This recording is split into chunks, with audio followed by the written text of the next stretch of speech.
বানাক্ৰান্ত এলেকাত ১০০টা ঘৰ নিৰ্মাণ কৰি দিব কণ্ঠশিল্পী দীপলিনা ডেকাই। কথা দি কথা ৰাখিলে দীপলিনা ডেকাই। দীপলিনাক সহযোগ কৰিবলৈ ওলাই আহিল দিল্লীৰ জনপ্ৰিয় ইউটিউবাৰো। উজনিত বানৰ সংহাৰৰ মাজতে বানাক্ৰান্ত ৰাইজৰ মাজত দেখা গৈছে জনপ্ৰিয় কণ্ঠশিল্পী দীপলিনা ডেকাক। বৰ্ণাঢ্য ১০০টা পৰিয়ালক ঘৰ নিৰ্মাণ কৰি দিয়াৰ দায়িত্ব ল'লে দীপলিনাই। নাজিৰাত ১০০টা পৰিয়াললৈ দীপলিনাই আনিছে দুখৰ মাজতো কিছু আশাৰ বতৰা। কথা দি কথা ৰাখিলে জনপ্ৰিয় কণ্ঠশিল্পী দীপলিনা ডেকাই। বানত ঘৰ বাৰী হেৰুৱাই মুকলি আকাশৰ তলত থকা নাজিৰাৰ সৰ্বমুঠ ১০০টা পৰিয়ালক নতুনকৈ ঘৰ সাজি দিয়াৰ দায়িত্ব লৈছে কণ্ঠশিল্পীগৰাকীয়ে। ইয়াৰ ভিতৰত আটাইতকৈ বেছি ক্ষতিগ্ৰস্ত বামুণপুখুৰী টেঙাখোলা গাঁৱত ৭০টা ঘৰ নিৰ্মাণ কৰা হ'ব। লগতে প্ৰতিটো পৰিয়ালৰ বাবে ১০০টা শৌচাগাৰ নিৰ্মাণ কৰি দিয়া হ'ব বুলিও ঘোষণা কৰে দীপলিনাই। দেওবাৰে বামুণপুখুৰীৰ বানাক্ৰান্ত ৰাইজৰ মাজত উপস্থিত হৈ দীপলিনা ডেকাই এই কথা ঘোষণা কৰে। বানপানীৰ সময়ত তেওঁ ৰাইজক দিয়া প্ৰতিশ্ৰুতি ৰক্ষা কৰি পুনৰ গাঁওখনলৈ উভতি আহে। এই মহৎ কামত দীপলিনা ডেকাক সহযোগিতা আগবঢ়াইছে দিল্লীৰ জনপ্ৰিয় ইউটিউবাৰ অভিষেক মালহান ওৰফে ফুকৰা ইনচান, আয়ন ফাউণ্ডেশ্যনৰ অম্লান খনিকৰ আৰু অসমৰ কেইবাজনো জনপ্ৰিয় ইউটিউবাৰে। আমি কেইবাদিন ধৰি বামুণপুখুৰী টেঙাখোলা গাঁৱত অঞ্চলত আছোঁ আৰু ইয়াত দেখিছোঁ প্ৰায় সকলোখিনি মানে নষ্ট হৈ গৈছে। নৈখন একেবাৰে কাষতে আছে। বহুতে নেপালী খুঁটি, ইয়াৰে মানে নেক্সট গাঁওখনে নেপালী খুঁটি, গতিকে বহু মানুহ যিহেতু ছ'চিয়েল মিডিয়াত নেপালী খুঁটিৰ বিষয়ে খুব আলোচনা হৈছে, খুব চৰ্চা হৈছে, তাত বহুতো সাহায্য গৈছে। কিন্তু আমি যেতিয়া দেখিলোঁ যে এইখন গাঁৱত টেঙাখোলা গাঁৱত ইমান সাহায্য বা ইমান NGO যে ঢুকি পোৱা নাছিলে, তেতিয়া আমি ভাবিলোঁ যে আমি এইখন গাঁৱলৈ যাব লাগে। তেনেকৈ আমি চিন্তা কৰিলোঁ যে আমি এইখন গাঁৱলৈ আহিম। আৰু ইয়াত দেখিছোঁ ইয়াত গোটেই মানে যিমান জীৱিকা, কাৰো একো জীৱিকা নাই, সকলো ইয়াতে পল্ট্ৰি ফাৰ্ম আছিলে, তাঁতীশাল আছিলে, সকলোবোৰ বিধ্বস্ত নষ্ট হৈ গৈছে। তাৰপাছত গোটেই নৈখন কাষতে আছে, দিখৌ নৈখন কাষতে আছে, গোটেই ঘৰ বাৰী কাৰো ঘৰেই নাই। প্ৰায় 65 ফেমিলিজ, তেওঁলোকৰ ঘৰ একেবাৰে নোহোৱা, নষ্ট হৈ গৈছে, ধ্বংস হৈ গৈছে, উটি গুচি গৈছে। গতিকে আমি চিন্তা কৰিলোঁ যে আমি এইখন গাঁৱত কিবা যদি কৰিব পাৰোঁ, আৰু কেৱল ঘৰৰ কথা নাহে, ঘৰৰ পাছত কি, ঘৰখনত থাকিব, কিন্তু তেওঁলোকে কেনেকৈ জীৱনটো জীয়াব, গতিকে জীৱিকাৰ কথাও চিন্তা কৰা হৈছে। লাহে লাহে আমি কেইবাটাও পৰিকল্পনা কৰিছোঁ। মোৰ লগতে আয়ান ফাউণ্ডেশ্যন আৰু ট্ৰু হোপ ফাউণ্ডেশ্যন এটা ৰাজস্থান বেছড NGO হয়। তেওঁলোকে আমাক যোগাযোগ কৰিলে, যিহেতু আমি গ্ৰাউণ্ড লেভেলত কাম কৰি আছোঁ, তেওঁলোকে গ্ৰাউণ্ড লেভেলত আহিব নোৱাৰে, তেওঁলোকে আমাক এক্সটাৰ্নেলি হেল্প কৰে, ফাণ্ডছ ৰেইজ কৰিবলৈ হেল্প কৰে। আৰু এই গোটেই কেম্পেইনটোত আমাক কেইবাজনেও হেল্প কৰিছে। যেনেকৈ আজি এনেকৈ অভিষেক ভাই আহিলে, তেওঁলোক আহিছে, আমাক যোগাযোগ কৰিছে। লগতে খানজাদি আহিছিলে। তাৰপাছত আৰু বহুতো আমাৰ নেশ্যনেল ক্ৰিয়েটাৰ্ছে আমাৰ লগত কাম কৰিছে। আৰ্যন কেলভিন খুব এতিয়া জনপ্ৰিয়, তেওঁ এজন ক্ৰিয়েটাৰ, নেশ্যনেল ক্ৰিয়েটাৰ, তেখেতেও আমাৰ লগত যোগাযোগ কৰি আমাক যথেষ্ট পৰিমাণে ধন সংগ্ৰহ কৰি দিছে। গতিকে মই এটা কথাই চিন্তা কৰিছোঁ যে যিমান ধন আমাৰ মাজত আছে বা গোট খাইছে বা আমি সংগ্ৰহ কৰিবলৈ পাৰিছোঁ, এটকা যাতে যিখিনি মানুহক সঁচাকৈ প্ৰয়োজন হৈছে বা যি লাগে সেইখিনি যাতে ভাল মানে উচিত স্থানত গৈ পায়, আমাৰ সেইটোৱে চিন্তা। আৰু সেইকাৰণে ময়ো প্ৰায় এমাহ ধৰি ইয়াতেই আছোঁ, যিখিনি পাৰিছোঁ কৰিছোঁ। আজি যিহেতু ঘৰ বনোৱা আৰম্ভ কৰিব লাগিব, ইতিমধ্যে আমি এখন ঘৰ আৰম্ভ কৰিলোঁ, এইখন আজি সম্পূৰ্ণ হ'ব। ৰিদীপ পানিকা, তেখেতক চাগে এতিয়া বৰ্তমান জানেই, এজন শিশু, যিগৰাকী শিশু কুকুৰ এটা বচাব গৈ পেলাই তেওঁ নিজৰ আচলতে মৃত্যু ঘটিলে। তেখেতৰ ঘৰখন আগতে আমি কৰি দিবলগীয়া হ'ল, কাৰণ তেওঁৰ মাতৃয়ে মোক জীয়ৰী বুলি কয়। তেওঁৰ মাতৃয়ে মোক খুব অনুৰোধেৰে, মানে খুব মৰমেৰে কৈছিল যে আমি ল'ৰাটোৰ সকাম পাতিব পৰা নাই, সেইকাৰণে আমাক ঘৰখন কিবাকৈ ব্যৱস্থা কৰি দিয়ক। সেই কথাষাৰ শুনিলে কাৰ মনটোত মানে সেনেকুৱা নহ'ব নহয় জানো? গতিকে আমি তেওঁৰ ঘৰৰ পৰা আৰম্ভ কৰিলোঁ। এতিয়া আমি কেইবাটাও ঘৰ ইয়াত বনাম, কিন্তু ঘৰ বনাবৰ কাৰণে প্ৰথম অৱস্থাত আমি যেতিয়া কাম কৰিবলৈ আমাক গোটেই ৰাস্তাবোৰ চাফা হ'ব লাগিব। ইয়াত মানে ইমান বেছি বিধ্বস্ত, ইমান নষ্ট হৈছে, নগা পাহাৰৰ পৰা উঠি আহিছে, ডাঙৰ ডাঙৰ গছৰ মুঢ়াবোৰ উঠি আহিছে, গোটেই জাবৰ জোথৰ গোটেই জমা হৈ আছে, গোটেই ৰাস্তাটো মানে খোজকাঢ়িব নোৱাৰি। আমিতো প্ৰথম দিনা 3 দিনমান ট্ৰেক্টৰতে অহা যোৱা কৰিছোঁ, আজি অকণমান বুটযোৰ পিন্ধি আহিব পাৰিছোঁ। গতিকে প্ৰথম অৱস্থাত আমি চাফা কৰিবৰ কাৰণে আজি গোটেই দিনটো প্ৰায় 10খনতকৈ বেছি JCB লগাইছোঁ, আৰু প্ৰায় 200তকৈ বেছি আমি লেবাৰ লগাইছোঁ, কাম মানে সহায় কৰা মানুহখিনি লগাইছোঁ। আৰু তেওঁলোকে আমাক গাঁওখন যিমান পাৰোঁ আজি আমি চাফা কৰিবলৈ চেষ্টা কৰিম, যত্ন কৰিম, সেইটোৱে আমাৰ পৰিকল্পনা। এতিয়া যথেষ্ট প্ৰথম অৱস্থাত আৱেগিক আছিলোঁ, আৰু এতিয়াও আৱেগ আছে, কিন্তু আৱেগত থাকিলেও নহ'ব, প্ৰেক্টিকেলি কাম কৰিব লাগিব।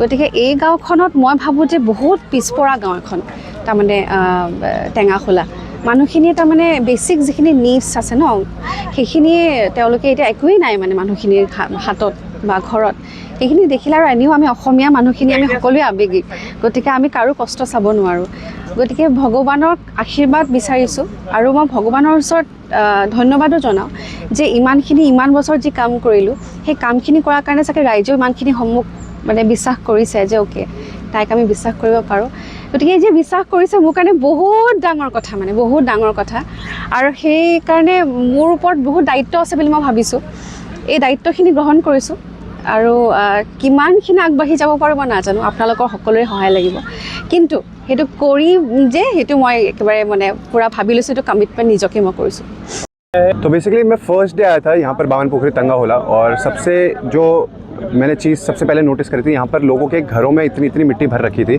और यहाँ पर जब मैं फर्स्ट डे आया था मैं ट्रैक्टर से आया था यहाँ चलने लायक चीज़ें नहीं थी तो फिर मैं अमलान भाई से मिला अमलान भाई ने मुझे बोला कि यहाँ पर जब हमने दिमाग लगाया कि क्या चीज़ें करनी चाहिए क्या हमारे को सबको पहले बेड्स देने चाहिए या फिर हमारे को उनको गैस स्टोव ये सारी चीज़ें चाहिए जो बेसिक रिक्वायरमेंट है या फिर पहले ये उनके घर से मिट्टी निकालनी चाहिए बिकॉज सबसे जब कॉन्वर्सेशन में वो कहते हैं कि हम नींद नहीं मिल रही हमारे को हम सो ही नहीं पा रहे सबने बार सो रहे घर के क्योंकि घर में मिट्टी भर रखी है तो हमने डिसाइड करा सबसे पहले एक काम करते हैं लेबर बुलाते हैं और ये JCBs बुलाते हैं एंड ये मिट्टी को क्लीन कराते हैं ताकि एटलीस्ट लोग एक जगह से दूसरी जगह ट्रैवल कर सके अपने घर में सो सके अभी आप इधर इस साइड देखोगे ऐसे रोडें निकल के आई हैं जो हमारे को पता ही नहीं था कि ये यहाँ पर रोड भी हैं और उस पार लोग रहते हैं मतलब घर हैं लोगों के अब आज जब JCB चले हैं तो जाके तो हमें पता चला कि वहाँ पर घर थे अभी यहाँ पर इतना बड़ा कम से कम मेरे हिसाब से 5000 किलो का तो पेड़ गिर रखा था पता नहीं कितने साल पुराना होगा 500 साल पुराना होगा उसके बाद वो हमने यहाँ पर पूरा कट करवाया और अब मेन हमारा यही है देवलीना मैम से हम उनके साथ हमने कोलैब करा है एक तरीके से आयान फाउंडेशन सबको बुलाया है इकट्ठा करा है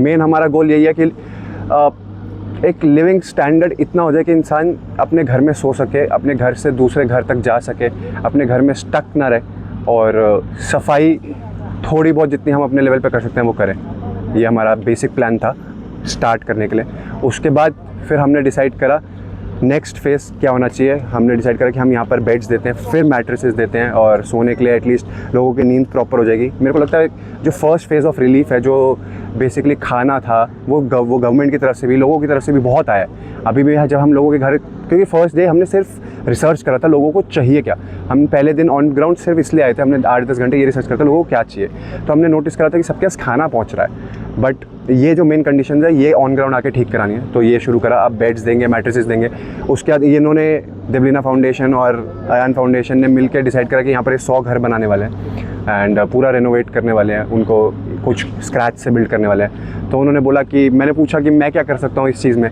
तो मेरे को उन्होंने बोला कि आप टॉयलेट्स प्रोवाइड करवा दो एंड मैंने बोला डन 100 घरों के टॉयलेट्स की जिम्मेदारी हम लेते हैं वो हम बनाते हैं और कितना दिन रुकेंगे यहाँ पर सर मैं ऑनेस्टली मैं आया 2 दिन के हिसाब से था बट फिर जब मैंने ऑन ग्राउंड रियलिटी समझी मैं कभी सोच के नहीं आता क्योंकि हम ना मैंने सोशल मीडिया पे ऐसी चीज़ें देखी ना मैंने न्यूज़ चैनल्स पे ऐसी चीज़ें देखी कि यहाँ पर ऑन ग्राउंड कंडीशन क्या है तो पहला दिन तो हमारे को समझने में लग गया कि कौन से एरियाज़ हैं कैसे अफेक्ट हुए हैं क्या चीज़ें चाहिए फिर हमने डिसाइड करा कि हम ग्राउंड पे आते हैं अलग अलग एरियाज़ को कवर करते हैं हमने सिमलगुड़ी में काम किया हमने ये बामन पोखरी तंगा होला में काम किया कल हमने भावधारा में काम किया था भावधारा से आते आते कल भावधारा में हमने 10,000 रुपये बांटे 100 फैमिलीज़ को और आते आते हमारे को पता चला कि और भी वहाँ पर ऐसी फैमिलीज़ हैं जो कह रही हैं कि हमारे तक रिलीफ नहीं पहुँच रहा तो मैं थोड़ा सॉफ्ट दिल का बन जाता हूँ उसमें फिर मेरे को ऐसा लगता है कि नहीं अब मैं कल उनकी भी मदद करके आऊँगा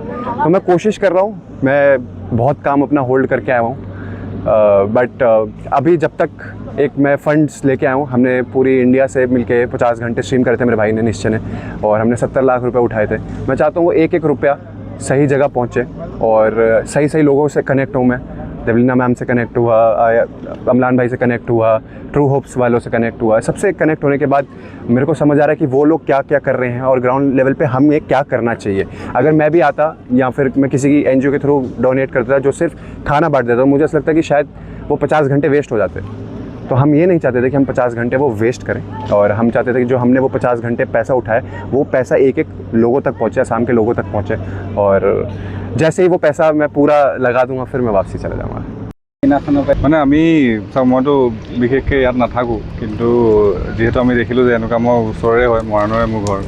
তো মই যেতিয়া দেখিলোঁ যে ইয়াত এনেকুৱা এটা চিটুৱেশ্যন হৈছে, তেতিয়া মই মোৰ ফালৰ পৰা কি কৰিব পাৰোঁ সেইখিনি কথা ভাবিলোঁ। আমাৰ আইন ফাউণ্ডেশ্যন আমি আগৰ পৰাই আমি কাম কৰি আহি আছোঁ অসমত, বেলেগ বেলেগ ছেক্টৰত আমি কাম কৰোঁ। তেতিয়া আমি তেতিয়া ফাৰ্ষ্ট ষ্টেপ আমি ভাবিলোঁ যে কি কৰোঁ। তেতিয়া আমাৰ দীপলিনা ডেকা ফাউণ্ডেশ্যন অলৰেডি অন গ্ৰাউণ্ডত আছিলে, তেওঁলোকৰ লগত আমি কণ্টেক্ট কৰিলোঁ। তেওঁৰ পৰা গম পালোঁ যে আচলতে এনেকুৱা এখন গাঁও আইডেণ্টিফাই হৈছে য'ত ধৰক বহুত মানে অলমষ্ট নেগলেক্টেড আছে এইখন গাঁও, আৰু বেছি মানে ফাউণ্ডেশ্যন চাহা নাই, বেছি ৰিলিফ তেওঁলোকে পোৱা নাছিলে, কাৰণ বহুত ভিতৰুৱা এটা অঞ্চল। তো সেইটো কাৰণে আমি ভাবিলোঁ যে এইখন গাঁৱে আমি পিক কৰোঁ। আগৰ পৰাই মোৰ এটা সপোন আছিলে যে এখন মডেল ভিলেজ বনোৱা। তো ভাবিলোঁ অলৰেডি যেতিয়া বস্তুখিনি ডেষ্ট্ৰয় হৈ গৈছে, যেতিয়া নিজে অন গ্ৰাউণ্ড আহি পিনে দেখিলোঁ, তাৰপিছত আমি চালোঁ যে ইয়াত আমি বহুত মানে অকল যদি আমি ঘৰে বনাওঁ, প্ৰথম ঘৰৰ কথা, কিন্তু ঘৰখন বনাই দিলে মানে বস্তুখিনি শেষ হৈ নাযায়। তেওঁলোকৰ জীৱিকা যিহেতু খেতি আছিলে, খেতি আমি যদি চাওঁ চব নষ্ট হৈ গৈছে এতিয়া, খেতিখিনি একো নাই। আৰু প্লাছ এই খেতিৰ পৰাই তেওঁলোকে আজি কথাও পাতিছোঁ আমি বহুত মানুহৰ লগত, তেওঁলোকৰ খেতিৰ পৰাই আমি মানে নিজৰ ইনকাম চ'ৰ্চটো সেইটো খেতিয়ে আছে তেওঁলোকৰ। তো তাৰপিছত আমি চালোঁ যে ইয়াত লাইভলিহুড আমি কেনেকৈ মানে গ্ৰ' কৰিব পাৰোঁ, তাৰ কাৰণে আমি কি প্ৰজেক্টছ আনিব পাৰোঁ। তাৰপিছত আমি বেলেগ এতিয়া আমাক ঘৰ বনাবলৈ আমাৰ ফাণ্ড লাগিছিলে, তো তেতিয়া আমি কিছুমান ফাণ্ড ৰেইজাৰ ষ্টাৰ্ট কৰি ল'লোঁ। আৰ্যন কেলভিন আছে আমাৰ বাহিৰৰ এজন ইউটিউবাৰ, তেওঁ আমাক বহুতখিনি সহায় কৰিলে প্ৰথম কেম্পেইন। তাৰপৰা এতিয়া কাঞ্জাৰী আহিছিলে, তাৰপিছত আমাৰ এতিয়া অভিষেক ভাই তেওঁ আহিছে, এতিয়া তেওঁ আমাক বহুতখিনি সহায় কৰিছে। প্ৰায় 25 লাখ মান টকা তেওঁলোকৰ ফালৰ পৰা আহিছে। আৰ্যন কেলভিনৰ ফালৰ পৰা প্ৰায় 50 লাখ মান টকা তেওঁলোকৰ পৰা ডনেশ্যন আহিছে। এনেকৈ কৰি আমি প্ৰায় বেলেগ চব জেগাৰ পৰা আমি যিমান ফাণ্ড আহি আছে আমি কালেক্ট কৰি গৈ আছোঁ। আজি ট্ৰু হোপেও আমাক ইয়াত প্ৰায় অলমষ্ট 20 লাখ মান টকাৰ ফাণ্ড তেওঁলোকে আমাক দিছে এখন ডেভেলপমেণ্ট কৰিবলৈ। এটা মন্দিৰ বনাই আছোঁ আমি ইয়াত। এই মন্দিৰটো মানে আপোনাৰ হনুমান মন্দিৰটো আপোনালোকে দেখিছে, তাত অভিষেক ভাইয়ে 5 লাখ টকা আৰু আপোনাৰ ট্ৰু হোপৰ ফালৰ পৰা 15 লাখ টকা আমি তাত এটা ফাণ্ড পাইছোঁ, যোনটো দি আমি এটা মন্দিৰ বনাবলৈ চেষ্টা কৰিম এতিয়া ভালকৈ এটা। আৰু সেইখিনিয়ে এতিয়ালৈকে আমি আজিতো বিশেষকৈ আমাৰ ক্লিনিং ড্ৰাইভটো চলি আছে, এইটো ফাৰ্ষ্ট ষ্টেপ আছিলে। আজি ক্লিনিং ড্ৰাইভৰ পিছত আপোনালোকে ইয়াত দেখি গৈ থাকিব যে আমি কেনেকৈ এইটো গ্ৰ' কৰি গৈ থাকিম, ভিলেজখন আমি গ্ৰ' কৰি গৈ থাকিম। আৰু আমি ভাবোঁ যে যেনেকুৱা ভিলেজখন আছিলে আগত, তাতকৈ যে 10 গুণ আৰু সুন্দৰ কৰি তোলা, সেইটো এটা পৰিকল্পনা। এইটোতো প্ৰথমটো আমি আহিছিলোঁ চাবলৈ যে ইমাৰ্জেঞ্চি ৰিলিফটো কেনেকুৱা তেওঁলোকে অলৰেডি দীপলিনা ডেকা ফাউণ্ডেশ্যনৰ ফালৰ পৰা কৰি আছিলে। আমি এতিয়া আপোনাৰ ডিজাষ্টাৰ যোনখিনি কাম কৰিব লগা হয়, এইটোত কোনো আমাৰ মানে লিমিটেশ্যন নাই। ধৰক এইটো 6 মাহৰ প্ৰজেক্ট চলিব পাৰে, হয়তো এইটো আপোনাৰ 1 বছৰ চলিব পাৰে, 2 বছৰ 3 বছৰ চলিব পাৰে। যেতিয়ালৈকে আমি ইয়াক মানে কমপ্লিটলি ডেভেলপ কৰি নিদিওঁ, আমি ইয়াৰ পৰা আমি নাযাওঁ, মানে ইয়াতে আমি তেতিয়ালৈকে আছোঁ। News desk report, Lakhimpur live.